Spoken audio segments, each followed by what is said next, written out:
ভাইকে আমার মাঝে বক্তব্য নিবেদন জানাচ্ছি।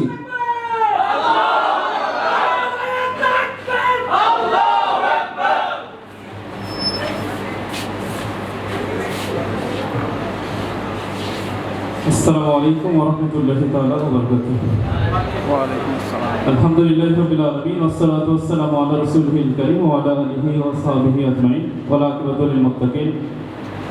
দিন প্রতিষ্ঠার পথে দীপ্ত কাফেলা শহীদ ঈদগাহ বাংলাদেশের কোটি ছাত্র জনতার হৃদয়ের স্পন্দন, মেধাবী ছাত্রদের প্রাণপ্রিয় ঠিকানা বাংলাদেশ ইসলামী ছাত্র শিবির ঢাকা মহানগর পূর্ব শাখার ধানমন্ডি থানা কর্তৃক আয়োজিত আজকের জনশক্তি সমাবেশে উপস্থিত রয়েছেন আজকের অনুষ্ঠানের সম্মানিত প্রধান অতিথি, ইসলামী ছাত্র শিবিরের কেন্দ্রীয় কার্যকরী পরিষদের অন্যতম সদস্য, কেন্দ্রীয় প্রকাশনা সম্পাদক, ঢাকা অঞ্চল পূর্বের সম্মানিত অঞ্চল পরিচালক আইজুর রহমান আজাদ ভাই।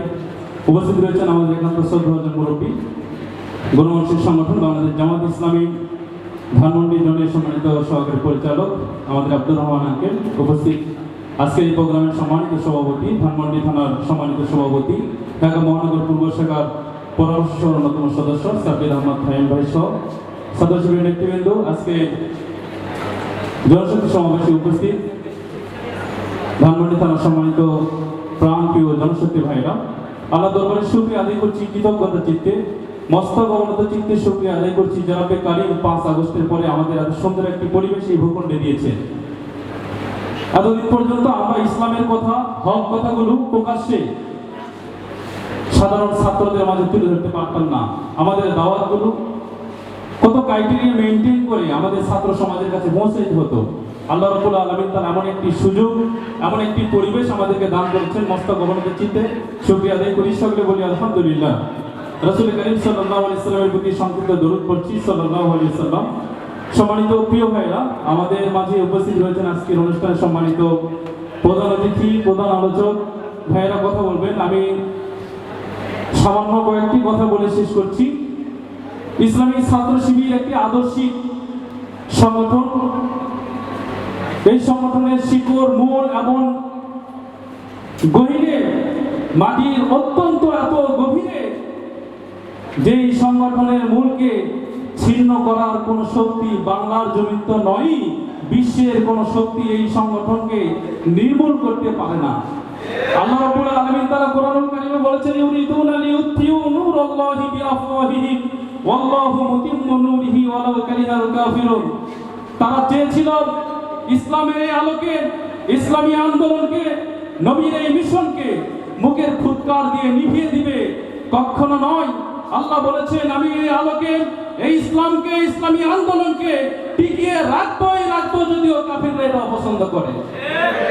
তার প্রমাণ আমরা দেখেছি 1 আগস্টে ফাসিস্ট স্বৈরাচার আওয়ামী সরকার বাংলাদেশ জামাত ইসলামী, ইসলামী ছাত্র শিবিরকে নিষিদ্ধ করার পায়তারা করেছিল।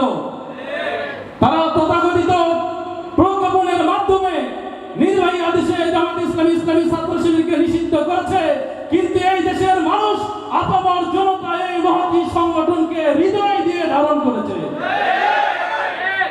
তারা চেয়েছিল ইসলাম, ইসলামী আন্দোলনকে নিষিদ্ধ করতে। আল্লাহ রাব্বুল আলামিন তাআলা এই জাতির কাছে ঘৃণিত করে তাদেরকে এমন ভাবে নিষিদ্ধ করেছে, আজ মানুষ ঘৃণা করে আওয়ামী লীগের নাম নিতে লজ্জা বোধ করে। এটি আজকে নতুন নয়। ফিরআউন চেয়েছিল মুসা আলাইহিস সালামের জন্মকে ঠেকাতে, পারে নাই। নমরুদ চেয়েছিল ইব্রাহিম আলাইহিস সালামের জন্মকে ঠেকাতে, পারে নাই। মুসা আলাইহিস সালাম এবং তার ইসলামী আন্দোলনের কার্যকলাপকে, সকল প্রকার কার্যক্রমকে ফিরআউন মিশরে নিষিদ্ধ ঘোষণা করেছিল। মুসা আলাইহিস সালাম বেরিয়ে যখন নিরাপদ আশ্রয়ে গিয়ে ইসলামের এই দাওয়াতটুকু দেওয়ার উদ্দেশ্যে তার সঙ্গী সাথীদের নিয়ে রওনা হলেন, ফিরআউন তখনও তার ষড়যন্ত্র কিন্তু শেষ করে নাই। সর্বশেষ সিদ্ধান্ত নিয়েছে, মুসাকে এই দেশে ইসলামের কথা বলতে দেয়নি। পৃথিবীর বুকে কোথাও গিয়ে ইসলামের কথা বলবে, দিন প্রচার করবে, তা সহ্য হবে না। নির্মূলে শেষ করে দেওয়ার জন্য মুসা আলাইহিস সালাম এবং তার বাহিনীর পিছনে পিছনে ধাওয়া করেছিল। মুসা আলাইহিস সালাম এবং বাহিনীর সামনে নীল নদ, যেটিকে ফোরাত নদী বলা হয়, আর পিছনে ফিরআউনের বাহিনী। মুসা আলাইহিস সালাম এবং তার বাহিনী এমন একটা সময় অপেক্ষা করছিলেন, পার করছিলেন, খুব কঠিন সময়। সামনে গেলে সাগর, আর পিছনে ফিরআউনের সশস্ত্র বাহিনী। মনে হচ্ছিল শেষ হয়ে যাবে। আমার কাছে মনে হচ্ছে মুসা আলাইহিস সালামের এই দৃষ্টান্ত উদাহরণ আর বাংলাদেশে জামাত ইসলামী এবং ইসলামী ছাত্র শিবিরের উদাহরণটা মিলে গিয়েছে। 1 আগস্টের পরে আমরা মনে করেছিলাম এদেশে আর ইসলামের কথা কেউ সাহস করে বলতে পারবে কিনা জানি না, ইসলামের দাওয়াত আমরা এই তরুণ ছাত্র সমাজের কাছে পৌঁছে দিতে পারবো কিনা জানি না। কিন্তু আল্লাহ রাব্বুল আলামিন তারা কোরআনে বলেছেন যে তারাও চক্রান্ত করে, ষড়যন্ত্র করে, আর আল্লাহ রাব্বুল আলামিন তারা হলেন উত্তম কৌশলী, উত্তম পরিকল্পনাকারী। তাদের চক্রান্তকে নস্যাৎ করে দিয়েছেন আল্লাহ রাব্বুল আলামিন তার উত্তম পরিকল্পনা। সম্মানিত প্রিয় ভাইরা, ইসলামী ছাত্র শিবির এদেশের ছাত্র সমাজকে সৎ, যোগ্য এবং আদর্শ দেশপ্রেমিক নাগরিক হিসেবে তৈরি করার প্রত্যয় নিয়ে কাজ করে যাচ্ছে।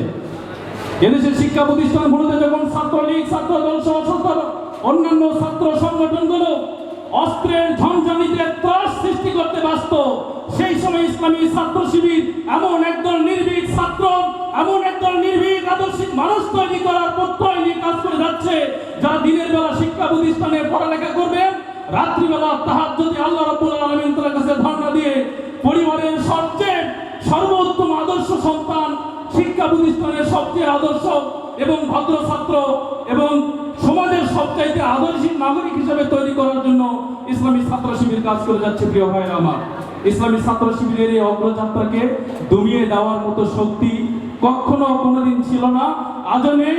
আমরা বিশ্বাস করি সকল বাধা বিপত্তিকে মারিয়ে ইসলামী ছাত্র শিবির তার মানজিলে মাকসুদের দিকে এগিয়ে যাবে ইনশাআল্লাহ।